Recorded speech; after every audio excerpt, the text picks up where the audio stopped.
Did you order an 04 Honda CRF 250X that doesn't run? I suppose I did. Sight unseen?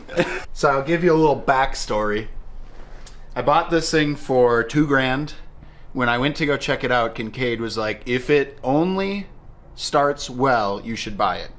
It took me like 20 kicks, but I got it running, and then it got me all fired up because it was my first dirt bike, and I was like, hell yeah. Brought it back, Kincaid was like, what the hell did you do? Took it to Elk Basin, my first ever race on like my 4th ever ride, and it worked real great then, and then right after the race, it didn't like it.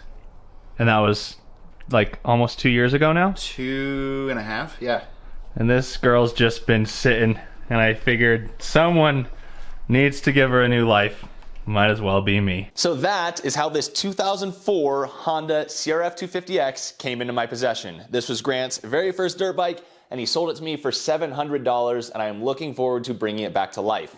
This is the next revival project.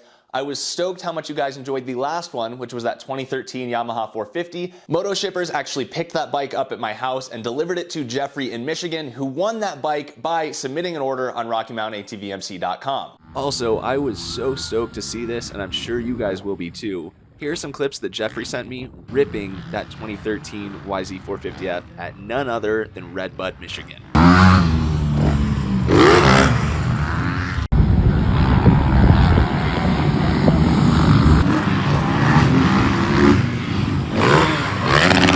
This project right here will be no different. Every $10 you spend on Rocky Mountain using the QR code or my link down in the description will get you one entry to win this CRF 250X. Now, I already have a reasonable hunch what is wrong with this bike, as this generation of these bikes was notorious for having issues with the head, but we'll dive into it and see if I'm correct. So I'll get this bike cleaned up and start digging into it, but first I want to see if I can get it started, just out of curiosity. Let's do it. And the electric start is currently non-functioning.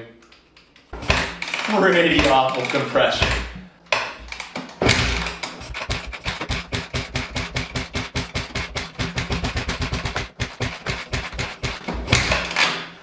Okay, might not start. I decided to give the inside of the airbox a quick peek, and oh boy, hopefully this isn't an indicator of the project ahead of us. 10 mil. Flat blade. And jazz. As I started tearing the plastics off of this bike to prep it for a thorough wash, I noticed a couple bolts are broken off in the end of the muffler, and the bike is Frankenstein together in a couple spots.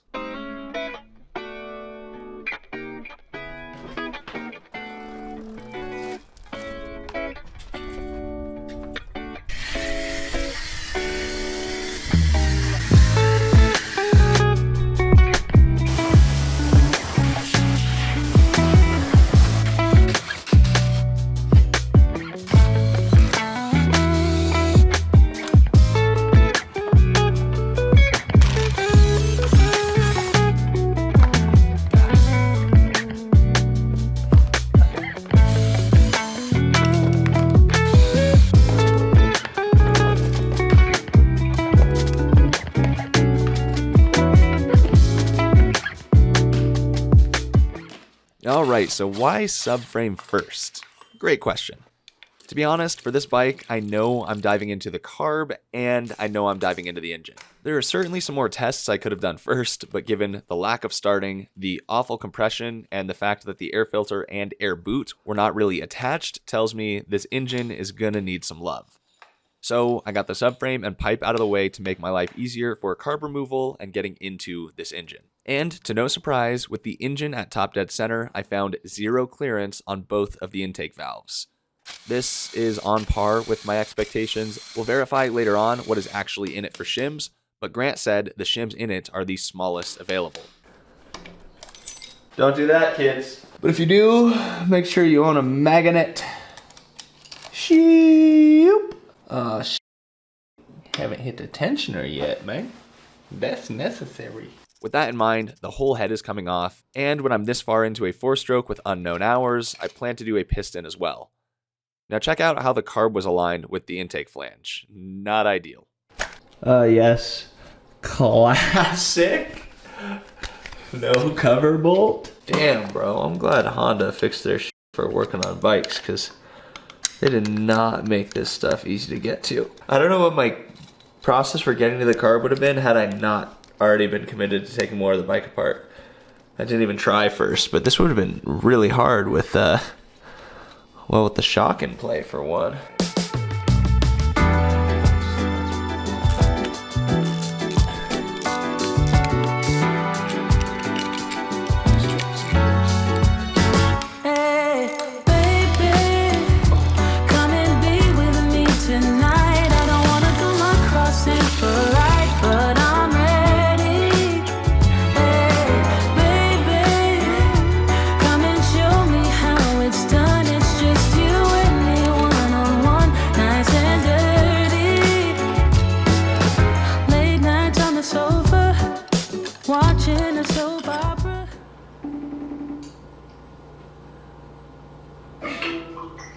Yo, dude.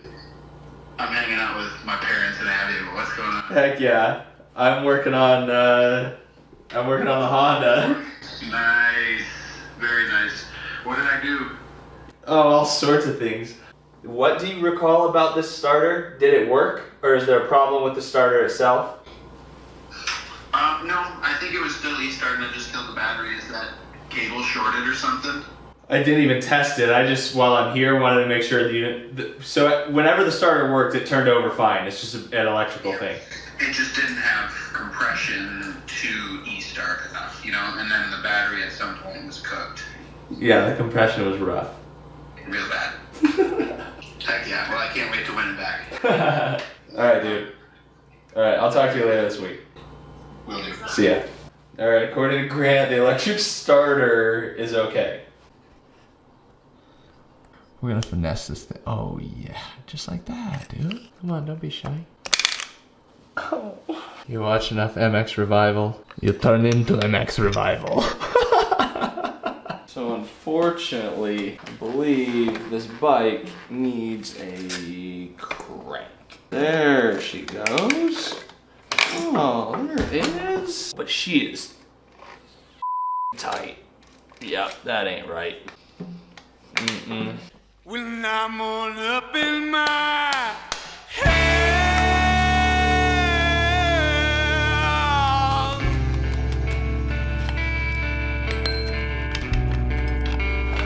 thinking about me.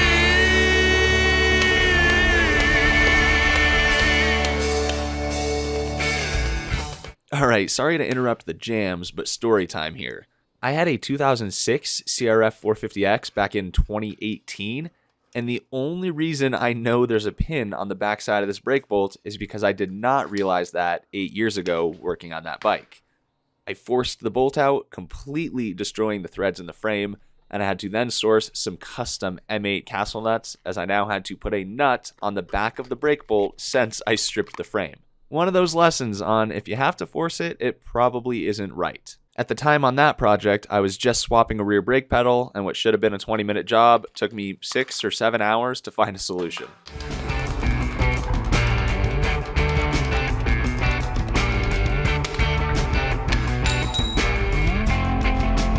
When I'm up in my head, thinking about me. Come and play it loud, but I can't be. Might take a minute, might take a while. Get on back where I feel my Lord smile. So, as many of these projects have gone, I found myself staring at a chaotic workbench, a pile of engine parts, and an engine bottom end that was never intended to leave the frame. With that said, it's been a little too long since I've grabbed these engine blocks and my engine stand. Along with that, I've never actually built a full-size 4-stroke bottom end. I did that KLX 143 pit bike a while back, but I've never had to split cases on a 4-stroke big bike, so honestly, this should be kind of fun. Now, these old Hondas have 2 separate oil cavities, one drain bolt for the transmission and one for the engine. A lesson I keep relearning is that it would be way easier and less of a mess to drain the oil before the engine is on the bench. It is also about time that I invest in an engine stand with more features, as some of them come with pivots, rotation, and an oil catch, all which would have been useful for this project. Now the goal with pulling this engine apart is to determine if there's an issue with the crank or anything else in the bottom end for that matter. The crank felt like it didn't spin totally freely at one point in its rotation, so it is time to dive in and figure out if we have a problem. Get on up out of my head. Get on up out of my head. Get on up out of my head.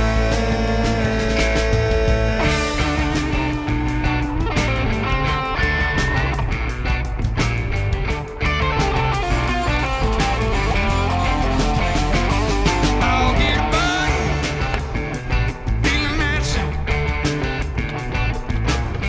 Matter to you, matter to me, a matter of time. Keep me separated, get all out. Dive all night just to feel what you're all about.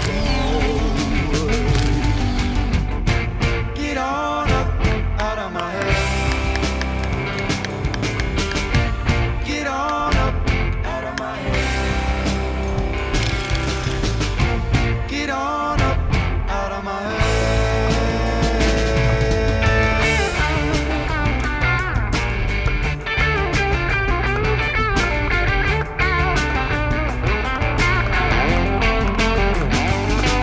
Little lady took a shine to, she took a shine to me, and I'm a lucky fool. I'll overthink it, analyze it. Oh, love, you will never try, yeah. Get on up out of my head. Get on up out of my head. Get on up out of my head.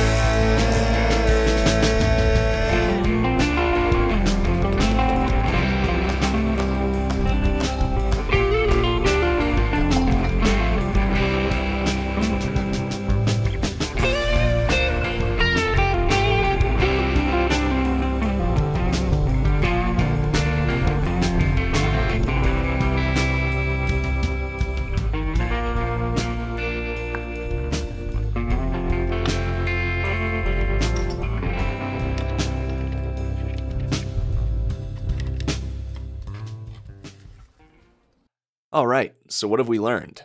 Well, I actually think the bottom end is fine.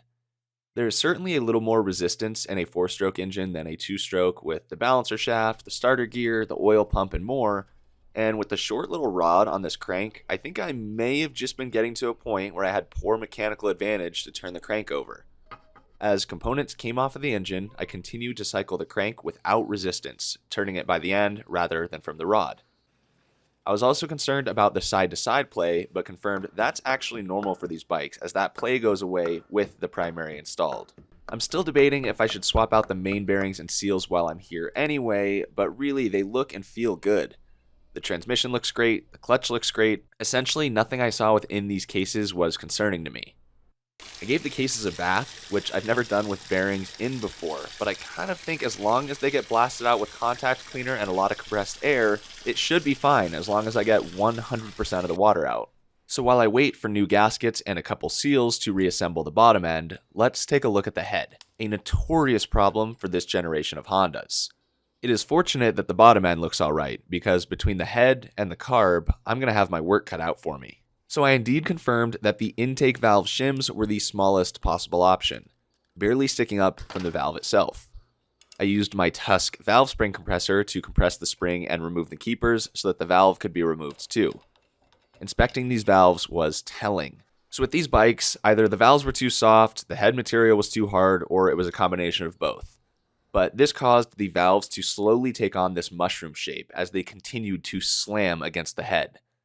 This not only causes the valve itself to suck into the head, explaining why the intake clearance gets tighter and tighter until there's no more adjustment, but this results in a poor seal altogether, which can result in hard starting, lack of compression, and lack of power. All things that this bike was experiencing. So, to no surprise, I've got my work cut out for me with this project. Like I said, I did not expect to pull the entire motor out of that frame, but given what I was experiencing with that crank, it was a necessary step to make sure this engine is good to go. It's great that with that bottom end torn apart, I see nothing of concern and should be able to put that back together. But like I said, I'll have my hands full just with the carb and the head. Now, with the head problems that the early generation of these bikes were known for, it makes them tough to justify fixing. I bought this bike from Grant for $700, which sounds like a good deal, but by the time you factor in either getting seats cut or getting a new head, along with new valves, this adds up really, really quickly. And these bikes are only worth $2,000 to $2,500 in my area in good running condition, and I will easily get that far into it in parts. So with more and more used, reliable, fuel-injected 4-strokes on the market, you just don't see these carbed 250Xs or 450Xs quite as often anymore. Now for me, if this was 8 years ago, I'd be doing some serious math on where I could come out on this financially, if it's worth fixing, if I should part it out, or if I just rebuild it for the learning experience and accept that I wouldn't make a profit. Over the years, I've now bought and sold at least 50 dirt bikes, and I can say for sure, they've not all been winners. All this said, I'm now in the fortunate position that because of this YouTube channel, sponsor support, and you guys shopping through the Rocky Mountain link, that I will be able to see this project through even if it costs a little bit more than it should. The goal, of course, is to address and resolve the issues that this early generation Honda had and transform this thing into a reliable and good-looking woods bike that one of you is going to be ripping on. Go get your Rocky Mountain orders in. I'm going to start sourcing some parts for this thing, and I'll see you guys soon with episode 2.